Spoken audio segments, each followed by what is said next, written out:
आणि आता बातमी आरक्षणासंदर्भातली सर्वपक्षीय बैठकीवर एकीकडे विरोधी पक्षांना बहिष्कार टाकल्यानंतर त्याचे पडसाद विधिमंडळातही उमटलेत। तर याच मुद्द्यावरून सत्ताधाऱ्यांनी विरोधकांची कोंडी केली आहे। जरांगेंनीही सत्ताधारी आणि विरोधकांवर हल्लाबोल केल्याचं पाहायला मिळालं। त्याच संदर्भातला हा खास रिपोर्ट। सर्वपक्षीय बैठकीवरून रान पेटलं।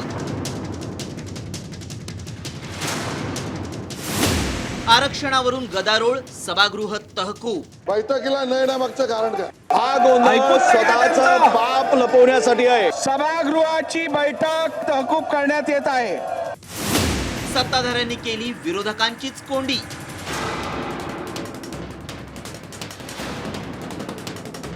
राज्यात मराठा आणि ओबीसी आरक्षणावर तोडगा काढण्यासाठी बोलावलेल्या सर्वपक्षीय बैठकीवर विरोधी पक्षांनी बहिष्कार टाकला आणि याच मुद्द्यावर भाजप नेते आशिष शेलारांनी विरोधकांवर निशाणा साधला। तर महायुती सरकार जातीयवाद करत असल्याचा पलटवार विरोधी पक्षनेते विजय वडेट्टीवारांनी केला। त्यामुळे सत्ताधारी चांगलेच संतापले आणि सभागृहात एकच गोंधळ झाला। बैठकीला न येण्यामागचं कारण काय? बोलवणारा धनी कोण? आलेला मेसेज कोणाचा? येतो सांगून न येण्यामागचं कारण काय?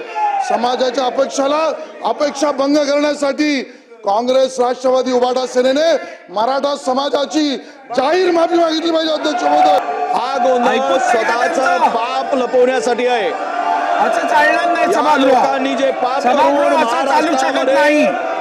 ओबीसी वर्सेस मराठाची दरी निर्माण केली, त्या पापामध्ये यांचा मोठा वाटा आहे। अध्यक्ष महोदय, राज्यात आरक्षणाच्या मुद्द्यावरून मराठा आणि ओबीसी नेते आमने सामने आलेत।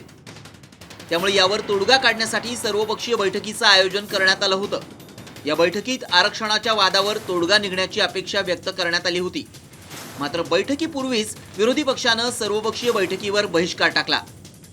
मुख्यमंत्र्यांनी एकांशी चर्चा केली, नागपूरच्या उपमुख्यमंत्र्यांशी दुसऱ्याबरोबर चर्चा केली। ही चर्चा काय झाली नेमकी आणि त्या चर्चेमध्ये काय ठरलं? या चर्चेमध्ये केवळ सत्ताधारीचीच लोक होती, त्याच्यामध्ये त्या बाबतीत आमच्याशी कुठली चर्चा झाली नाही।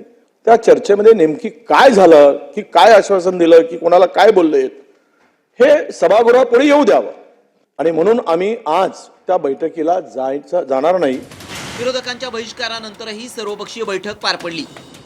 या बैठकीनंतर बोलताना विरोधकांनी जातीचा रंग दाखवला असं म्हणत उपमुख्यमंत्री देवेंद्र फडणवीसांनी विरोधकांवर खरपूस टीका केली। तर लग्नाचं उदाहरण देत विजय वडेट्टीवारांनीही त्यांना उत्तर दिलं। आपली राजकीय जात कुठली हेच दाखवण्याचा प्रयत्न ते करतायत। ही अतिशय गंभीर बाब आहे। दोन्ही समाजामध्ये खोटं बोलायचं आणि आपली राजकीय पोळी भाजायची, त्यांच्याकरता कुठलाच समाज महत्त्वाचा नाही, त्यांच्याकरता सत्ता आणि निवडणुकाच महत्त्वाच्या आहेत। सरकारपाशी बहुमत आहे, काय तो निर्णय घ्यावा, आम्हाला बोलण्याची काय गरज आहे? म्हणजे काय म्हणतात त्याला, आता बोलू नये, पण मुलगी त्यांनी पाहिली, लग्न त्यांनी जोडलं, लग्नामध्ये काय द्यायचं त्यांनी ठरवलं आणि लग्नाच्या दिवशी सांगतात हे विरोधक आले नाहीत तर आम्ही लग्नच कसं लावायचं? अरे वारे नालायकांनो। आरक्षणाच्या मुद्द्यावरून अधिवेशनात वातावरण तापलेलं असतानाच खुर्ची हीच राजकारण्यांची जात असल्याचं म्हणत जरांगेंनी सत्ताधारी आणि विरोधकांना सुनावलंय।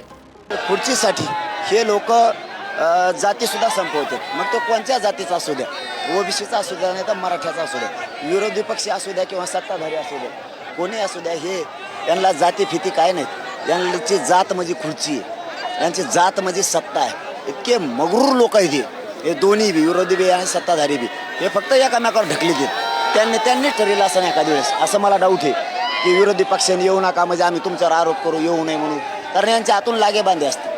मराठा ओबीसी आरक्षणाच्या वादावर सर्वपक्षीय बैठकीत तोडगा निघण्याची अपेक्षा होती, मात्र आता ती शक्यता मावळली आहे। त्यामुळे राज्य जातीय आगीच्या कचाट्यात येण्यापूर्वीच सत्ताधारी आणि विरोधकांनी ठोस तोडगा काढून सामाजिक सलोखा बिघडणार नाही याची काळजी घ्यायला हवी। ब्युरो रिपोर्ट, साम टीव्ही न्यूज।